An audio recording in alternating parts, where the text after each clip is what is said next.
கர்த்தருடைய பரிசுத்த நாமம் மகிமைப்படுவதாக. தேவன் என்று நமக்கு கொடுக்கிற ஒரு அழகான வசனம், இயேசு செய்த அற்புதத்தை அந்த மனுஷர் கண்டு மெய்யாகவே இவர் உலகத்தில் வருகிறவரான தீர்க்கதரிசி என்றார்கள்.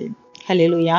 இங்க என்ன நடக்குதுன்னு பாத்தீங்கன்னா, 5 அப்போ 2 மீனை ஆண்டவர் 5000 பேருக்கு போஷித்தது போக 12 கூட நிறைய மீது எடுக்க செஞ்சார்.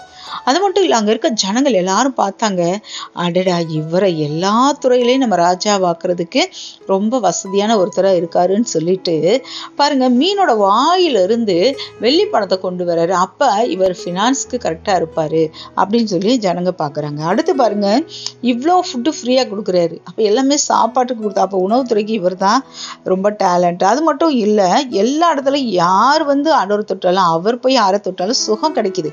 அப்ப இவர் தான் ஹெல்த் மினிஸ்டர். அப்ப எல்லாத்துக்குமே ஒரு ராஜா வரதுக்கான தகுதியை ஜனங்க எல்லாருமே ஆண்டவர்கிட்ட பார்த்தாங்க. இன்றைக்கும் கர்த்தர் எந்த குறையும் இல்லாம உங்களை நடத்துவாராக. கர்த்தர் ஆசீர்வதிப்பார். ஆமென்.